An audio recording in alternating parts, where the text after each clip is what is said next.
Hello Facebook friends, family members, and anybody watching this video. My name is Dusty Baker and I live in Abilene, Texas. I work for BigCountryHomepage.com Sports, which is directly feeding into KRBC and KTAB, the two stations out here in Abilene. And what I do is I'm a sports anchor and I'm a sports reporter, and I love my job and I love everything that I do. But one thing that I really wanted to do in addition to my job is to be able to create some content off the air for myself and to be able to talk a little more about what I really love more than anything else, which is the MLB. I love to give analysis. I actually created a stat not terribly long ago for the MLB, so my passions have lied here my entire life. I wanted to be able to share some analysis with y'all each week on Mondays at 10 a.m. Central Time. That's when this video is posted. I'll be posting more of these videos later on the Mondays following from here, but my goal is ultimately to create content and to be able to analyze what's taking place in the MLB.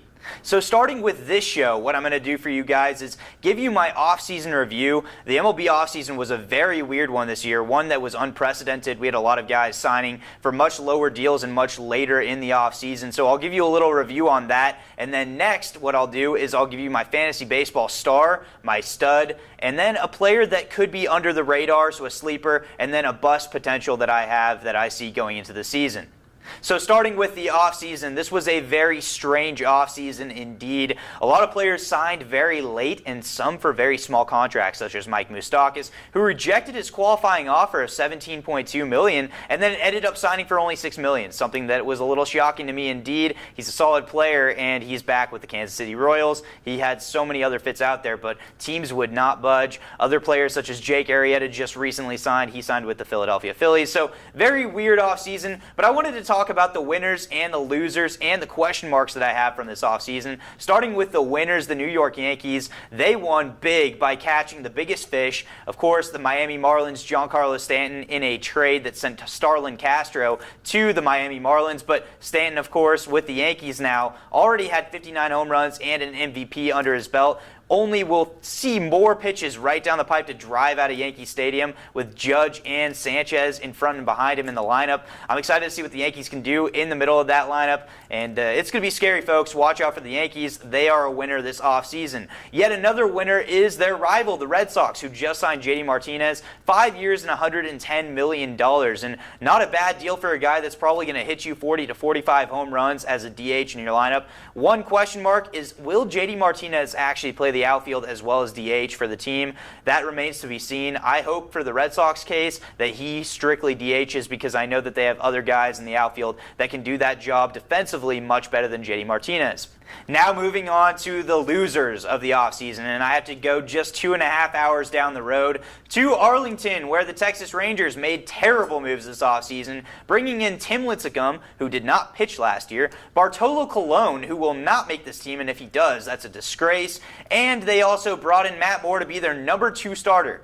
This team is not looking good going into this next season here. I do not expect big things from them. They have good pieces there that they decided not to dish off. This team's not going to win many games whatsoever. It's going to be really tough to actually watch them play, and this offseason was rough for the Texas Rangers.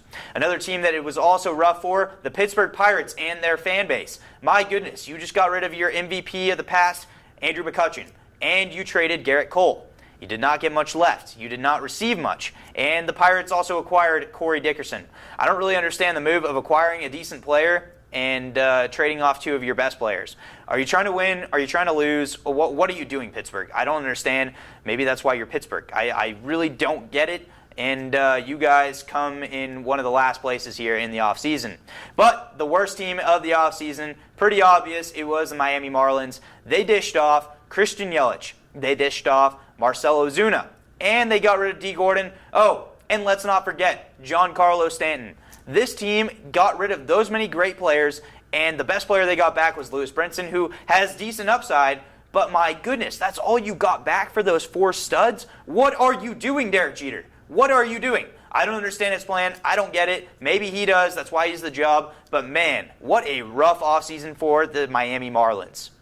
Finally, with the question marks of this offseason, I start with the Los Angeles Angels of Anaheim of Los Angeles? Oh, what is their name now? We don't really know. Well, what we do know is they brought in Japanese phenom Shohei Ohtani, and man, this guy can pitch, this guy can hit. oh wait, he just gave up 7 runs his last game. What is going on with Ohtani? We don't really know. We know that he can't hit really well right now in spring training.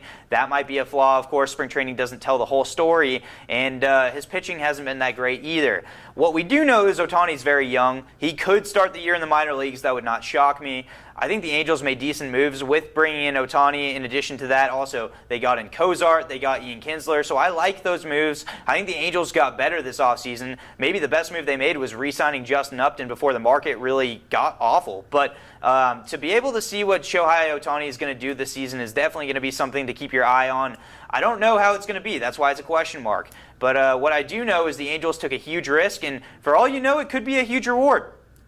Another team, though, that took a huge risk, and you can expect the reward for this year, is the Chicago Cubs. They brought in Yu Darvish, former Dodgers pitcher, former Rangers pitcher. Yu Darvish signed a 6-year, $126 million deal, and with incentives, of course, that's $150 million. Pretty good deal for Yu Darvish, and maybe not the best deal for the Chicago Cubs. This year, I think Darvish is going to dominate. He is a great pitcher. He still has a lot left in him, and I don't think the Cubs are really going to regret this. What I'm going to talk about is 6 years down the road when he is 37 years old and this contract is still paying him as much money as he's getting paid this year. That might hurt the Cubs a little bit. I wonder how this is going to pay off in the long run. I don't know if it's going to pay off. If they win the World Series this year or next year, then you could probably say that that's a success. But is Darvish really going to be worth it when he's 37 years old and you're paying him this much money? We're not sure. It's a question mark. The last team that's a question mark in the same division, the NL Central, I looked at the St. Louis Cardinals, who brought in Marcell Ozuna. Marcell Ozuna is a stud. He put up great numbers last year, and I expect nothing less of him. What I'm a little bit questioning right now is the fact that they haven't brought in a closer. What does that mean when they have Luke Gregerson as your closer?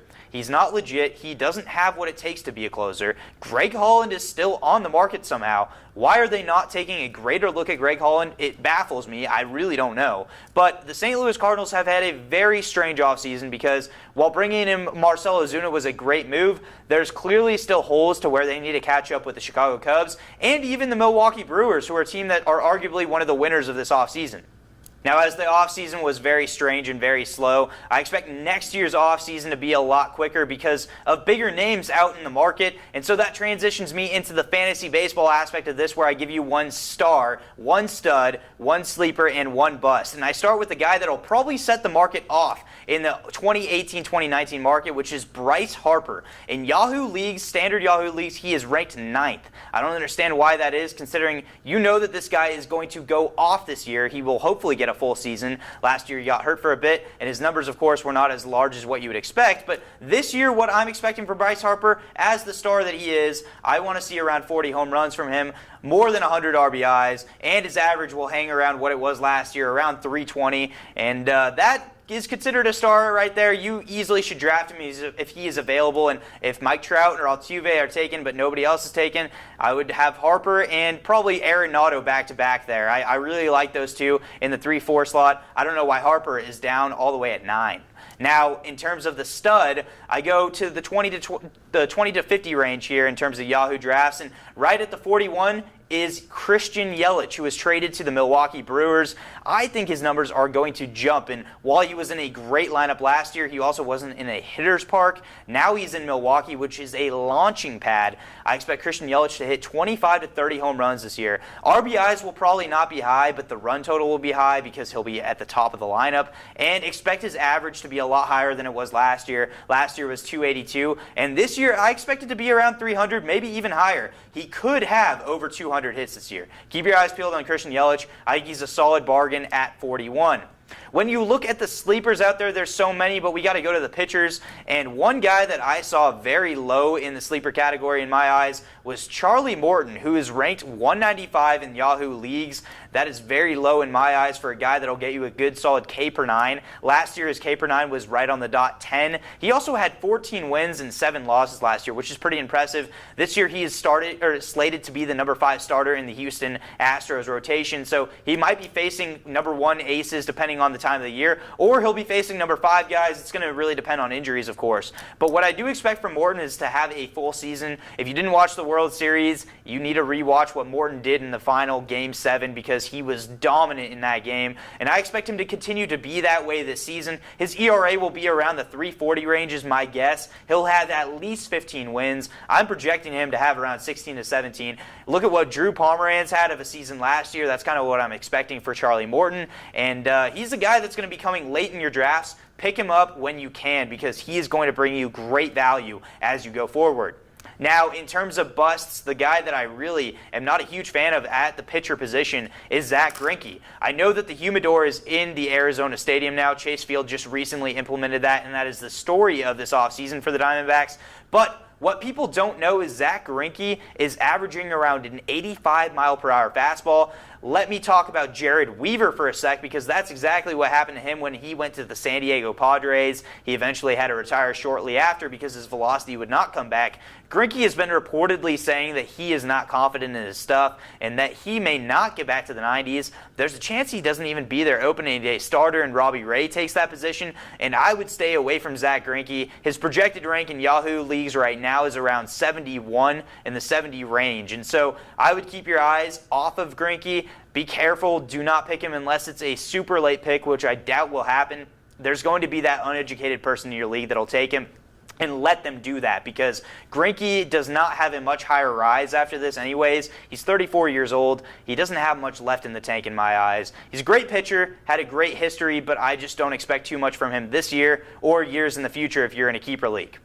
Well, that's all I have for this week for the MLB. Thank you for watching. And one thing that I could have from you guys as well is if in the comments below you could give me some show name ideas. I've heard Around the Diamond with Dusty Baker. I've heard Dingers with Dusty Baker. Anything like that sounds great to me. Throw that in the comments. I would love to hear from you. Also, another thing that I would love is if there's any questions that you have about the MLB, feel free to throw it in the comments below. Any questions you have for me, things that you think I should talk about in my next show. In my next show, for sure what I will be talking about next Monday is what my predictions are for the MLB season. I'm going to give you my full postseason prediction next show, next Monday. Once again, it'll be at 10 a.m. Central Time that I'll post it on Facebook. That means 8 a.m. Pacific Time for those of you on the West Coast, my California friends. And I'm excited to be able to continue this. Like I said, give me some advice, give me some feedback. Would love to have that. I'm just starting to get this thing going, and definitely will take any advice and any feedback that I can get. So appreciate y'all, and I will talk to you guys and see y'all next Monday.